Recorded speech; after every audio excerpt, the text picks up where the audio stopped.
అయితే మరి అభిమానంతో వచ్చారా, నిజంగానే గెలిపించుకుందాం అనుకుంటున్నారా? అభిమానంతో వచ్చిన వాళ్ళు ఉన్నారు. ఈసారి పవన్ కళ్యాణ్ గెలిపించాలని ఎన్డీఏ నెక్స్ట్ టీడీపీ జనసేన పొత్తులో భాగంగా ఈసారి చంద్రబాబు నాయుడు సీఎం చేయాలి. ఇక్కడ పంచకాల రమేష్ బాబుని గెలిపించాలి. సీఎం రమేష్ గారిని ఇక్కడ గెలిపించాలి. సీఎం అవ్వాలని కూడా అనుకుంటున్నాము. పవన్ కళ్యాణ్ గారు మద్దతుతోటి పవన్ కళ్యాణ్ గారు జనసేన 21 సీట్లు కూడా గెలిపించుకోవాలనుకుంటున్నాం. ఓకే, గత 10 సంవత్సరాల నుంచి కూడా పవన్ కళ్యాణ్ గారు ఇదే విధంగా ర్యాలీస్ అవుతున్నాయి, అందరు అభిమానులు వస్తున్నాయి, కానీ ఒక్క సీటు కూడా రావటం లేదు. మరి ఈసారి ఎలా ఉండబోతుంది పోటీ? అంటే ఒక సీటు కూడా రావటం లేదంటే ఇక్కడ ఏంటంటే 3 పార్టీల చేత అక్కడ పవన్ కళ్యాణ్ గారికి పడిన ఓటు శాతం తక్కువ ఉండడం వల్ల గెలవలేకపోతున్నాం. అది ఈసారి గమనించి ఆ ఓటు చేరకుండా ఈ 2 పార్టీలు ఒకటైతే ఏ పార్టీ కూడా ఇంక తట్టుకోలేదని, ఏ పార్టీ కూడా ఇంక ఓడించలేదని, రాష్ట్రానికి జరుగుతున్న అన్యాయాన్ని పవన్ కళ్యాణ్ గారు ఈరోజు గమనించి ఆయన స్వార్థాన్ని పక్కన పెట్టి ఆయన పార్టీకి అన్ని సీట్లు అనే విషయాన్ని పక్కన పెట్టి రాష్ట్రం అన్యాయం అయిపోతుంది, ఒక నియంత్రిత పాలన అయిపోతుంది, ఆ పాలనని పారత్రోలాలని ఆయన స్వలాభం వదులుకొని కూడా ఈరోజు పవన్ కళ్యాణ్ గారు ఈ టీడీపీ తోటి పొత్తు కుదుర్చుకున్నారు. ఓకే, రాష్ట్రం అన్యాయం అయిపోతుంది అని అన్నారు. మరి ఏ రకానికి అన్యాయానికి గురైందంట? ఈరోజు మాది పెందుర్తి మండలం, వైజాగ్ జిల్లా. నాకు 40 years. మా ఊర్లోనే పెందుర్తి నియోజకవర్గం జంగాలపాలెం గ్రామం మాది. ఈ రోజుకి వచ్చి మా విలేజ్లోనే 1 సెంటు కూడా ఎవరైనా వచ్చి ఆక్యుపై చేయలేదు. ఈరోజు తెలియని వాళ్ళు వచ్చి మాకు 43 తరాల నుంచి వెళ్తున్న నీరు పారే గోరుజ అంటే కాలువ, దాన్ని ఎవరో వచ్చి ఆక్యుపై చేసి 1.5 విలువ గల భూమిని ఆక్యుపై చేశారు. ఎవరో కూడా మాకు తెలియదు, మేము ఎవరో భూములు అమ్మలేదు. వాళ్ళు ఎవరో వచ్చి ఆక్యుపై చేసి మా ఊరిది కాదంటున్నారు. అంటే మరి ఇప్పుడు మా పల్లెటూరులో కూడా ఇప్పుడు ఇక్కడ కబ్జా జరుగుతుందా లేదా? ఎందుకు ఇది జరుగుతుంది? పోలీసు వ్యవస్థ ఉంది, ఎంఆర్ఓ వ్యవస్థ ఉంది, రెవెన్యూ వ్యవస్థ, ఇవన్నీ కూడా ఏం చేయలేకపోతున్నారు. ఎందుకు? భూమి మాది కాదట, ఎవరిదోనంట భూమి. మరి ఇక్కడ మా విలేజ్లోనే కబ్జా అయితే మరి వైజాగ్ టౌన్లోనే ఇంకెలా కబ్జాలు అవుతున్నాయి? అందువల్ల అలాంటి కబ్జాలు కూడా ఉన్నాయని విలేజ్లో వాళ్ళు కూడా ఈసారి పవన్ కళ్యాణ్ గారు మద్దతు తెలపాలి, ఎన్డీఏ కూటమిని గెలిపించాలని అందరూ ముందుకు వచ్చారు. పెందుర్తి నుంచి రమేష్ గారు గెలిపి ఎలాగుంటుందంటే, అసలు రమేష్ బాబు ఎవరో తెలియలేనప్పుడే ఇక్కడికి వస్తే ప్రజారాజ్యంలోనే ఆదరించారు. ఈరోజు రమేష్ బాబు గారు ఎంక్వైరీ చేయొచ్చు. ఒక్క విలేజ్లో కూడా రమేష్ బాబు మంచి వ్యక్తి కాదు అని ఎక్కడ -1 లేదు. అలాంటి సింగిల్గా గెలిచారు ఆ రోజు. ఈరోజు పొత్తులో భాగంగా అంటే రమేష్ బాబు గారు గెలిపి ఎవరు ఆపలేరు. ఓకే, సో మరి పేమెంట్ ఇచ్చి ఇలా ప్రచారాలు చేయించుకుంటున్నారు అని చెప్పేసి మీ ఆపోజిట్ పార్టీ అంటుంది, ఏం చెప్తారు? ఓకే, ఈరోజు ఇంత ఎండలో మేము వెళ్ళాము. ఓకే, ఇంత ఎండలో ఒక వాటర్ బాటిల్ ఎవరైనా ఇచ్చారా? మా బండిలో మేము ఆయిల్ కొట్టించుకున్నాం. ఇక జెండాలు అయితే మాత్రం ఇచ్చారు, ఎవరు ₹1 మాకు ఇవ్వలేదు. ఇంత ఎండలో వెళ్ళవలసిన అవసరం లేదు కదా, నాకు 1000-2000 ఇవ్వాల్సిన అవసరం లేదు. కానీ మేమందరం వెళ్ళామంటే ఈరోజు వైసీపీని ఓడించాలని ఒక కంకణం కట్టుకొని అందరూ పోరాటం చేస్తున్నాం.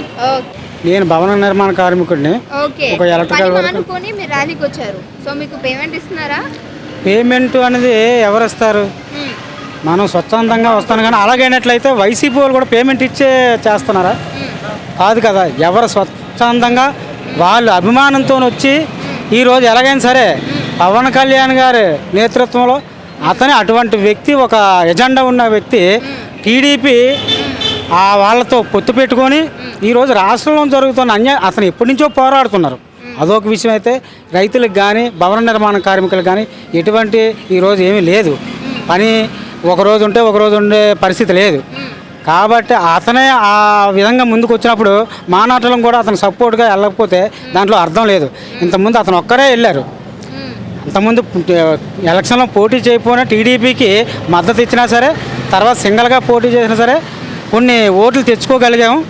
ఈసారి ఏంటంటే రాష్ట్ర భవిష్యత్తుని దృష్టిలో ఉంచుకొని అతను కూడా ఎన్డీఏ ప్రభుత్వాన్ని దగ్గర చేర్చి టీడీపీ, ఎన్డీఏ ప్రభుత్వం, జనసేన కలిపి ఈసారి ఎలాగైనా సరే అరాచక ప్రభుత్వాన్ని పారదోలాలని చెప్పేసి నిర్ణయం తీసుకున్నారు. పంచకార్ల రమేష్ బాబు గారు ప్రజారాజ్యం ఉన్నప్పుడు అతను ఎవరో మాకు తెలియదు. ఆ రోజు కూడా నేను క్యాన్వాసింగ్కి వెళ్ళాను అతని తరపుని. ఈరోజు కూడా అతను ఒక మంచి వ్యక్తే కాదు, అతను సహాయం చేసే గుణం అన్నీ ఉన్నాయి. కాబట్టి మా జంగాలపాలెం చిన్న విలేజ్ని చాలా డెవలప్ చేశారు ఆ రోజుల్లోనే. ఒక వాటర్ ట్యాంకు, అలాగే రోడ్లు. ఈరోజు వైసీపీ పాలన మా ఊరికి వచ్చి మీరు చూస్తే శంకుస్థాపనలు తప్ప కార్యక్రమం కూడా జరగలేదు. దాని మీద ప్రతి ఒక్కరు కూడా వ్యతిరేకంగా ఉన్నారు. ఈసారి ఎన్డీఏ ప్రభుత్వం కూటమితో మన సీఎం రమేష్ గారు ఎంపీగా, మన రమేష్ బాబు గారు ఎమ్మెల్యేగా ఇక్కడ అత్యధిక ఓట్లు మెజార్టీతో మినిమం ఒక 50,000 మెజార్టీతో వస్తారని మేము అనుకుంటున్నాం. అది ఖాయం, విజయం అనేది తథ్యం. ఇది చూడాల్సిన పని లేదు. మీరెందుకు ఓటేయాలనుకుంటున్నారు టీడీపీకి? నేను టీడీపీ ఫస్ట్ నుంచి టీడీపీనమ్మా, నేను డ్రైవర్ని. కానీ ఈ 5 సంవత్సరాలు డ్రైవర్. మరి డ్రైవర్ మీకు 10,000 అందుతున్నాయా? 10,000 అందుతున్నాయమ్మా. నెలకు 1,500 గుంజేస్తున్నాడు కదా. ఓకే, 10,000 ఇస్తుండు, సంవత్సరానికి 10,000 ఇచ్చి ఓ 45,000 తీసుకుంటుండు. ఇంకా మాకు 10,000 ఇచ్చి ప్రయోజనం ఏముంది? మందు కోసం వదిలేయండి, అసలు డెవలప్ ఏదమ్మా. ఇప్పుడు మా పిల్లలు చదువుకుని వాళ్ళు ఉన్నారు.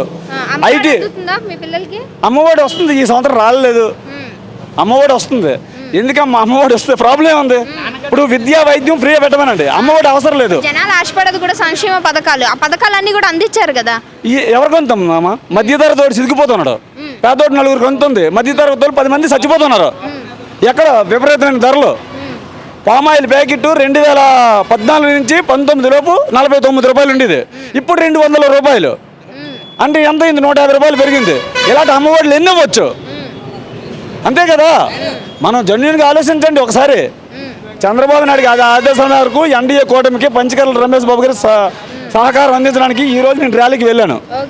అభిమానంతో వెళ్ళాను. మరి రమేష్ బాబు గారి గెలుపు ఎలా ఉండబోతుంది ఈసారి? పక్కా రాసి పెట్టుకోండి మీరు. మే 30 తర్వాత కదా రిజల్ట్ చూడండి.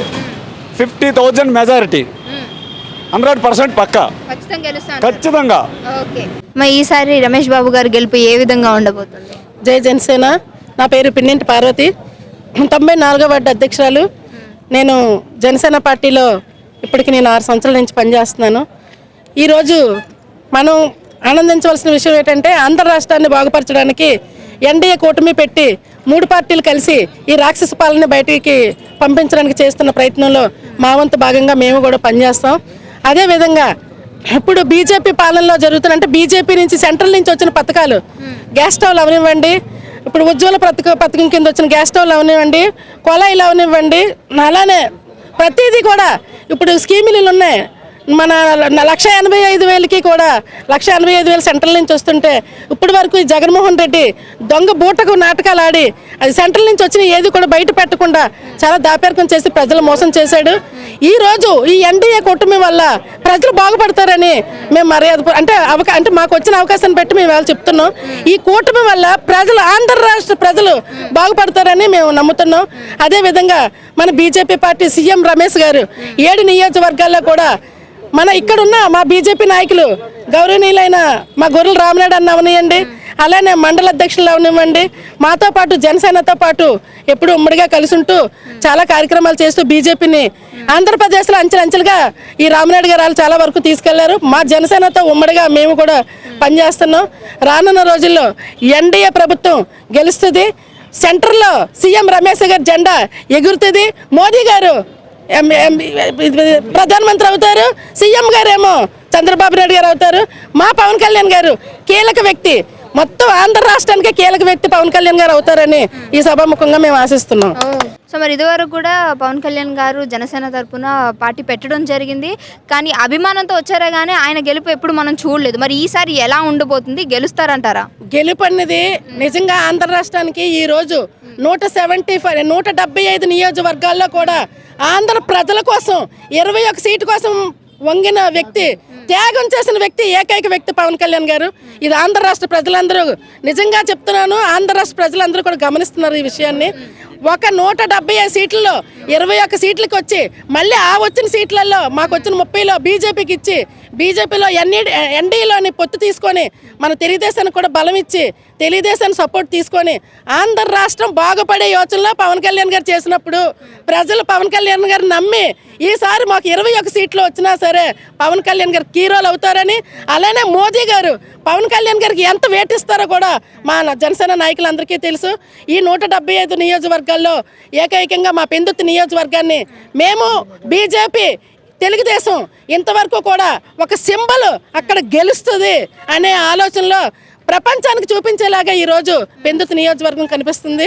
అలానే మా సీఎం రమేష్ గారిని అవనియండి, పంచగర్ల రమేష్ గారిని అవనియండి, బంపర్ మెజార్టీతో పెందుతు నియోజకవర్గం అడ్డా జనసేన అడ్డా అని మా సభాముఖంగా మేము తెలియజేస్తున్నాం. ఎందుకు మరి ఈ పార్టీకి సపోర్ట్ చేయాలనుకుంటున్నారు, ఎందుకు ఓటేయాలనుకుంటున్నారు? ఈ పార్టీ మాకు మంచి చేస్తుందని మేము నమ్ముతున్నాం కాబట్టి మేము సపోర్ట్ చేస్తున్నాం. ఓకే, మంచి చేస్తుంది కాబట్టి నమ్ముతున్నారు. సో మరి అంతా పెన్షన్ అవన్నీ బాగానే వస్తున్నాయా? వికలాంగులు పెన్షన్ అంతా వికలాంగుల పెన్షన్ వస్తుందండి. సో మరి ఎందుకు ఇటు వచ్చారు? మీకు జగన్ పరిపాలన నచ్చలేదా? అది నచ్చకే కాబట్టి ఇప్పుడు ఈ పార్టీకి నచ్చలేదు. ఎందుకు? ఎందుకనంటే ఓన్లీ పెన్షన్లు తప్ప ఏ రకంగానూ అభివృద్ధి అయితే అవ్వలేదు ఈ రాష్ట్రంలో. అభివృద్ధి అనేది జరగలేదంటారు. అందువల్ల ఈ పార్టీ వస్తే అభివృద్ధి జరుగుతుందని నమ్మకంతో మేము ఇక్కడికి వచ్చాము. ఓకే, సంక్షేమ పథకాలు అన్ని కూడా బాగానే అందుతున్నాయి కదా? మాకేమి పెద్దగా ఏమి అందలేదు. అవి మాటల వరకేనండి, మాటల వరకే అంటారు, చేతలు లేవంటారు. చేతల్లో లేవు. సో మరి ఇప్పుడు జగన్ గారు చంద్రబాబు గారు ఇద్దరు కూడా సంక్షేమ పథకాలు ఇస్తాం, అభివృద్ధి చేస్తాము అని అంటారు. మరి మీ ఓటు ఎవరికి ఉండబోతుంది? మేము చంద్రబాబు నాయుడు పవన్ కళ్యాణ్ గారిని గెలిపించుకుంటాం. ఓకే, మరి ఇద్దరు చెప్తున్నారు కదా. ఇద్దరిని గెలిపించుకుంటాం. ఇద్దరు ఉంటే కదండి ఈ పార్టీ ఉండేది. కాదు, నేను అలా అనట్లేదండి. సో ఇద్దరు జగన్ గారు చెప్తున్నారు, చంద్రబాబు గారు కూడా చెప్తున్నారు. సో సంక్షేమ పథకాలు ఇస్తాము, అభివృద్ధి చేస్తాము అని. సో మరి ఎలా ఎవరు నమ్ముతారు మీరు? మేము చంద్రబాబు నాయుడు గెలిపించుకుంటామండి. ఆయన వస్తే అభివృద్ధి జరుగుతుందని మేము నమ్ముతున్నాం కాబట్టి, మేము చంద్రబాబు గారిని నమ్ముతున్నాం కాబట్టి ఆయనకి మేము ఓటేసుకు గెలిపించుకుంటామండి. ఓకే, ముఖ్యమంత్రిగా ఆయన చూడాలనుకుంటున్నారు. ఆయన చూడాలనుకుంటున్నామండి. సో మరి మనకు వాలంటీర్లు కావచ్చు, వీళ్ళందరూ కూడా చాలానే సర్వీస్ చేశారని చెప్పేసి జనాలు చాలా వరకు అంటున్నారు. మీరేమంటారు దీని గురించి? ఆల్రెడీ చంద్రబాబు నాయుడు గారు వాలంటీర్ని కంటిన్యూ చేస్తామంటున్నారు. వాలంటీర్ల గురించి మనం మాట్లాడవలసిన అవసరం అయితే లేదు. ఆయన ఆల్రెడీ కంటిన్యూ చేస్తామని అంటున్నారు. సరే, ఇంకో అవకాశం ఇవ్వలేనంటారు? జగన్ గారికి అయితే ఇంకో అవకాశం ఇవ్వమండి. ఇవ్వము. సో ఇటే గెలిపించుకుంటారు. ఇటే గెలిపించుకుంటామండి. ఓకే.